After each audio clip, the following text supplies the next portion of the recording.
All right. Hi, everyone. Thank you so much for joining us today. My name is Jenna Wood, and I am one of the dietitians here with the Giant Company. Today's class is called Meal Solutions Mondays. So if you're new to our classes in January, welcome. If you are a returning customer, welcome back. Today's class, we're going to do our recipe. We're going to dive in. And as we have some time, as the chicken's cooking, I do have some information I can share. If we don't get to it, I always send out a recap with all the information we talked about. Today, for our meal solutions, we're talking about chicken because there is a lot of good chicken on sale in our circular this week. Now, today's recipe, we're making, and we're going to have some substitutions, things that you can change depending on your preferences, but we are making a garlicky peanut chicken and broccoli skillet. You can make this all in one pan, which is pretty darn awesome, depending on what you kind of want to add to it. But let us look at our recipe today. So the garlicky peanut and chicken and broccoli, lots of things going on. So the recipe, it's for 4 servings, depending on how big eaters you have or how many servings you want to make. But the recipe calls for 1 pound of chicken tenderloins. And I'm going to discuss the differences between tenderloins and breasts and all that. You really can do whatever kind of chicken you want here for the most part, whether you like breasts, tenderloins. I'm a thighs person. I think they just taste incredible. I'm going to go with chicken breast today, and I'll talk about why. We're going to do 1 medium white onion. Of course, you can shake it up and do whatever onion you want. I'm doing a sweet Vidalia because they're my favorite, but white, yellow, anything would work. I bet even a red onion would probably work here. We're going to do some minced garlic, about a tablespoon, but you measure that with your heart. A little bit of crushed red pepper just for some spiciness. If you're cooking for kids, people who don't like spicy, you can leave it out. It is only 1/8 of a teaspoon. Then we're going to do a tablespoon of lower sodium soy sauce and a tablespoon of canola oil. You can really do whatever oil you want here as well. Sesame oil might taste quite good in this. Then we're going to do 12 ounces of broccoli florets, which I'll talk about. And then a 1/2 cup of honey roasted peanuts, or if you have a peanut allergy or just want to shake it up, I honestly think cashews would be quite good, and that's what I'm going to do today. To serve, the recipe didn't call for this, but the picture does, so we're going to serve it alongside some brown rice, and I'm going to throw some scallions on there just for some taste. I'm going to talk through the steps as we cook, but pretty low in sodium considering the fact that chicken naturally, the way we process it, has salt, and we're using a lower sodium soy sauce. So under 300 milligrams of sodium for the meal, not too bad. Fairly low in carbs, not counting the brown rice that we're going to be adding. It does have some fat, very low in saturated fat since we're using the chicken, the white meat chicken, but a lot of the fat is coming from the canola oil and from the peanuts or cashews or whatever nuts you're using, but those are going to be heart-healthy fats. A little bit of fiber, again, adding brown rice, we're going to bump up that fiber even higher, and 36 grams of protein, so pretty darn good for those of you looking to add more protein to your diet. I'm going to stop sharing. I'm going to add a spotlight to my other camera. And I'm going to kind of talk first about the chicken that we are using. So in our circular this week, you probably saw we have the $1.97 for the family pack of chicken breasts. There is an extended bonus buy for tenderloins. You can do that. I honestly think they sometimes take a little bit more work if you're going to pull out the tendon that's in there because that can kind of make the chicken a little tough. I'm going with the breasts because they're so on sale with that digital coupon. And I'm also going to show you how to, save that chicken if you don't want to use all of it right now. Because I live alone, so I'm not going to use, how many is this? A little over 4 pounds of chicken today. That's just not going to happen. So what I'm going to do, the recipe calls for 1 pound of chicken. So what I'm going to do is in our giant freezer safe bags, I don't know if you can see on the camera. I write when I freeze it. So today's the 13th of January, chicken breasts, which I'll talk about in a minute. They're typically good frozen for about 9 months. Quality might diminish after that. They're still going to be safe. But we are going to freeze any leftover chicken we have. But I'm going to do that in a minute. For right now, I am going to, since I have my gloves on, I'm going to chop up the chicken right now. So I did weigh out a little over 1 pound, just so I had exactly what the recipe calls. The chicken package was like a little over 4 pounds. So it was, each breast was about like 8 to 10 ounces, give or take. Um, we're just going to cut the chicken breast into whatever size cubes you want. I would just try to keep it consistent. And we're going to throw that in the bowl because that's where we're going to add all of our seasoning. So nice chunks. So again, the recipe calls for tenderloins, but you're chopping them up anyway. So really, use whatever you want. If I make this again, which I'm sure I will because it's so easy, I'm probably going to do thighs because yes, they have a little bit more saturated fat, but with that tiny bit more comes a ton of flavor. And I think they're delicious. All right, I'm going to turn my skillet down for right now. Okay. Throw all of these. There we go. There's my skillet. I'm just going to cut all of this. We do sell already, cubed pieces of chicken in our meat departments, but you will pay more for the convenience of it already being cut, right? And since this is such a good price with the digital coupon, we're just going to buy the chicken thighs or chicken breasts and go from there. Okay. If you see any big pieces of fat, like I don't know which camera you can see right now, there's a big kind of chunk of fat right there. I'm going to cut some of that off, but really not a big deal. Okay. Then we're going to cut, yeah, and this piece has some fat too. All right. Throw that out here. I'm going to put all of our chicken, about a pound, right in there. Then I'm going to move my cutting board that has the raw chicken in my sink. We'll wash that later. I'm going to rinse my hands off with some soap. Raw chicken's definitely not something you want to play around with. Okay, so the raw chicken is in our bowl. Then all I'm going to do next is cut up that onion. So I know some people have difficulty seeing both cameras, so I might actually, let me make sure. Okay, this is spotlight. I'm going to stop this video and I'm going to remove my spotlight from my face. You should still be able to hear me, but now we're going to focus on this camera. So if you're somebody who does not love to chop, is not super confident with your cutting skills, I really love these, like, I don't know what they're called, a chopper. So what I did is I just gave the onion a rough chop. Really, I kind of just cut it into quarters. And then I put it right in here. I think you can see the top of it. And that's all you do. It is so helpful. And what's nice is the vegetable or whatever you're chopping, it's going to be really nice and uniform. So I'm going to put the whole onion right in here with our chicken. I love Vidalia. I know it calls for a white onion, but sometimes it's just a little too potent. And something about a sweet Vidalia is just delicious. So that's what I'm doing. Okay, our chicken and our onion are in the bowl. Now we're going to add in, let's see, a tablespoon of the minced garlic. You certainly can, chop up your fresh garlic if you'd like. I am going to use our jarred minced garlic here. Do about a tablespoon. Mix all that up. Okay. Tablespoon right in there. Oh, smells good. Then we're going to do I'm going to move my camera so I can see better. Let's see. There we go. I always use Vidalia too. I just think they're amazing. I'm using our Taste of Inspiration. So for those of you who don't know, Taste of Inspirations is our store brand. So anytime you see, 2 times store brand, Taste of Inspirations counts. And this is the reduced sodium. Now, reduced sodium means just that. It is reduced. It is less sodium than the original, but this reduced still has 580 milligrams of sodium per tablespoon.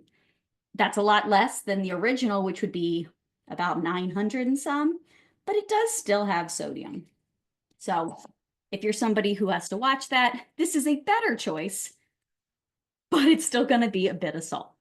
All right, we're going to move this soy sauce out of the way. We might need a little bit more, so we'll see. Then our last thing here, oh no, we got 2 things. Just a little bit of our canola oil. You could do avocado oil. I wouldn't do like an extra virgin olive oil because that might burn a little. in the pan because we're, sauteing, but you could do avocado or like a light olive oil, or what else could you do? That's probably what I would do. Then we're gonna do our crushed red pepper. Calls for 1/8 of a teaspoon. If you really like things spicy, you could do more. I'm gonna do about that much. All right, so I do already have my pan kind of heated up here. As you can kind of see, I did give it a little spray just so, nothing sticks, but we're gonna toss this all together. And certainly you could do this step ahead of time, let it marinate. Right. Now, I don't really see a lot of soy sauce there. You certainly could add a little bit more. I might add more at the end when I'm plating it because you can't take it away. So that's what I'm gonna do. All right, so in my skillet, we have this at about medium-high heat. So I'm gonna throw all of the chicken and the onions right in here.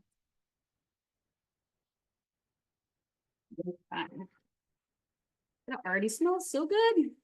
Move this away. All right, now I'm gonna move this guy a little bit closer. So I'm gonna turn the temperature up. Okay, let us see. So basically, we're gonna cook this chicken. Turn on the light. That's better. It does smell so good. The onions, the chicken, everything. Okay. So I'm just gonna kind of make sure everything is touching the bottom of the pan. Perfect. Move this bowl of raw chicken out of the way. All right. So we're gonna brown this on all sides. It's gonna take about 5 minutes. You certainly could put the lid back on. I think I might do that. In the meantime, I will show you, I'm straying from the recipe the way it's written just a tad, but I'll explain why. So microwave.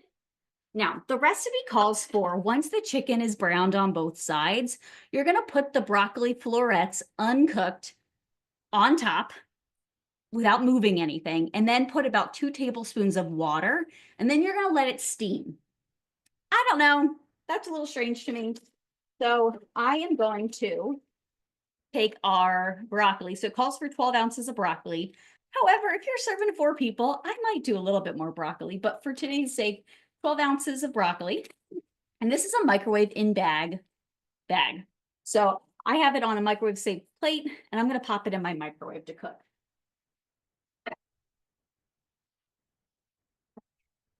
So we have that in the microwave. Additionally, we're all about convenience today, but you certainly could, steam the broccoli the way it tells you, or steam it in another pan. Totally up to you. I'm also going to do our microwave in bag brown rice, 90 seconds.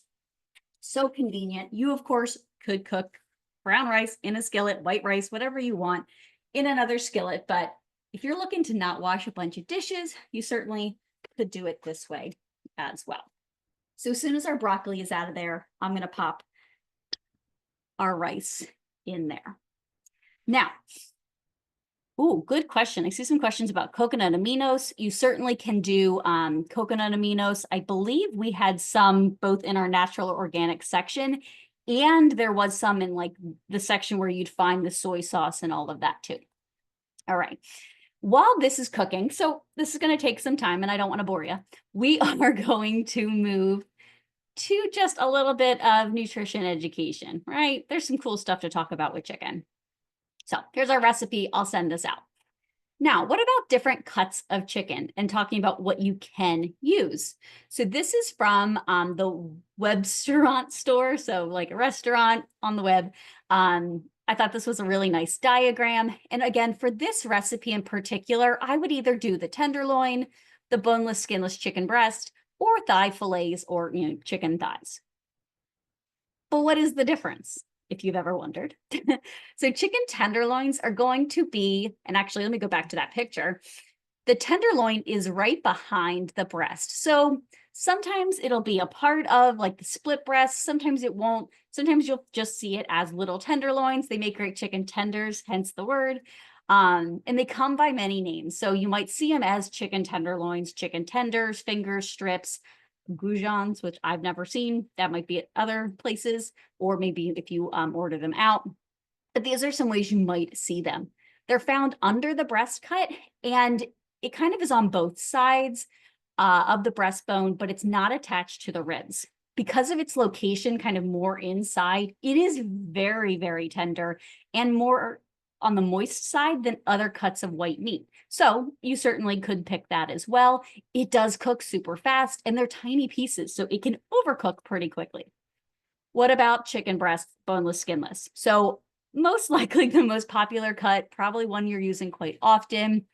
The chicken breast is two halves that are separated, typically when it's being butchered. And it's the flesh, obviously, that's beneath the junction, so it's near the ribs. Sometimes it's not as common. I feel like it used to be more common that the rib portion was also still on there. I guess it's not as easy of a thing to utilize, so you often will find it without the ribs attached. There can be thicker and larger portions, and it tends to be bigger than the tenderloin. Now, what about both of these cuts? They're both white meat. Chicken thighs would be a dark meat. And cooking it properly is so important for both because they can dry out quite easily if they're overcooked. Speaking of which, I'm going to stop sharing for a second because I'm going to give this a stir. Oh, it smells so good. Okay. Definitely not cooked all the way through yet, but it is looking good. All right, I'm going to pop the lid back on. I'm going to get my broccoli from the microwave.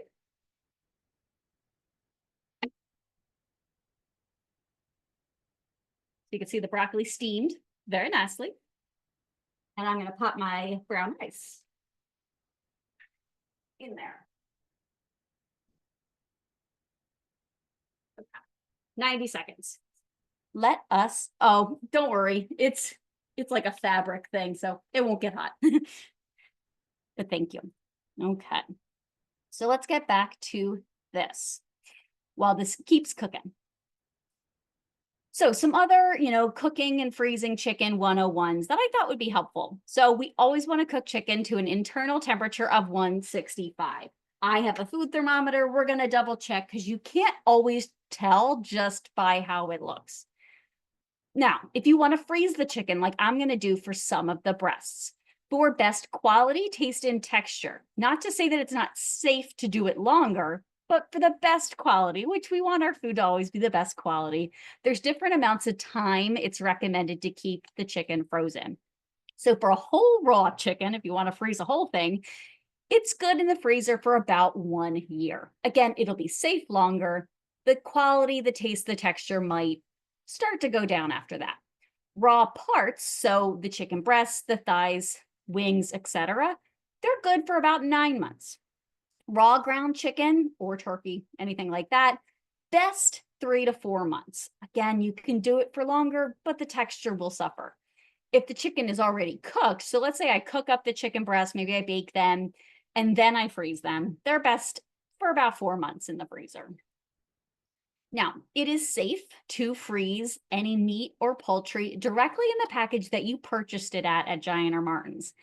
However, it might not be the best option. You can do it, it's safe to, but that type of wrap is specially designed to be permeable to air so that, while it's sitting in your fridge or in our refrigerators, it can breathe a little.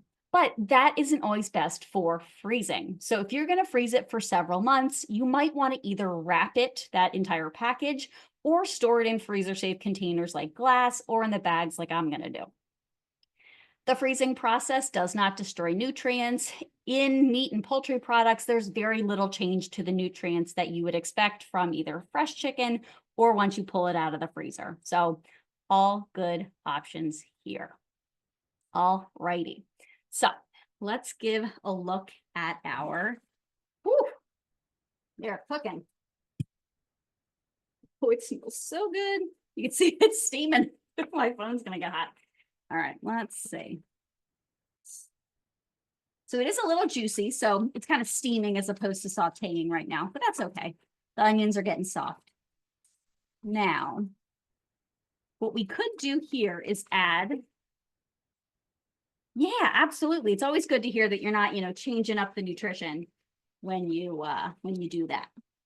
All right, let's give a look at our chicken. So look, you can, I don't know if you can see, oh, the number's upside down. We're not quite there. But if you were to just look at the piece of chicken, it looks pretty cooked, but we're not quite at that temperature where it would be safe. It could still have the risk of salmonella and different things. So we're going to give it just a little bit more.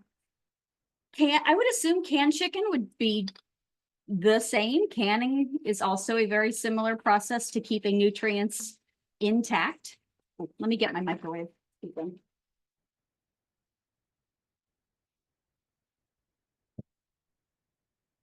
Brown rice. We got everything. All right, I'm going to turn my other camera back. Let's see. There we go.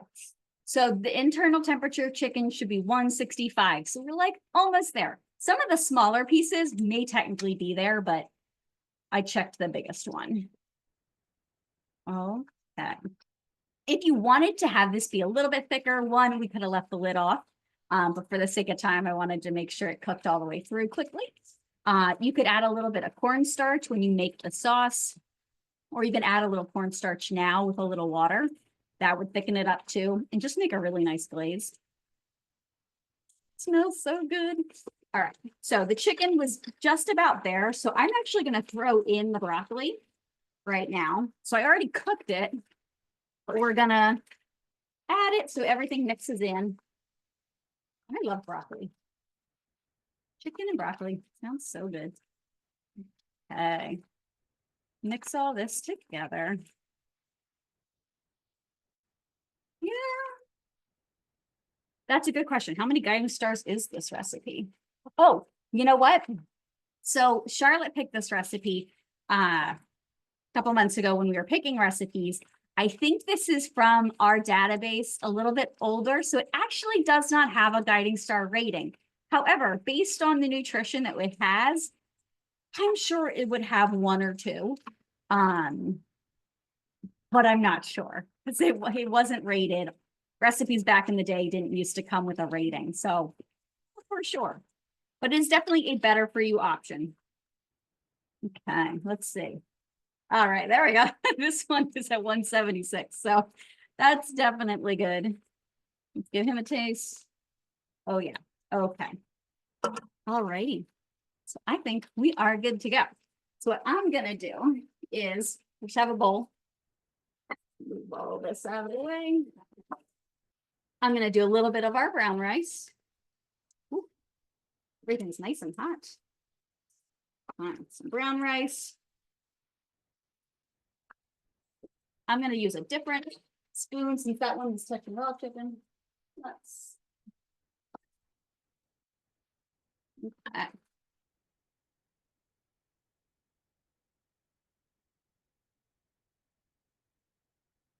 Broccoli in there. Yeah. Yeah. So I think I can probably turn this off. Move him back. All right. So here we got this. Then I'm going to put, so I'm doing our cashews, the lightly salted. I couldn't find no salt added for cashews, but lightly salted cashew halves and pieces. I think I'm going to turn this camera off. Let's see. Spotlight. There we go. Okay. So I'm going to use some of these. I like the difference in texture that adds. I'm going to just a touch right on top. You also could do sesame seeds, I think would be great on top. The peanuts that it calls for, that would be great too. And then I already chopped up just a little bit of scallions.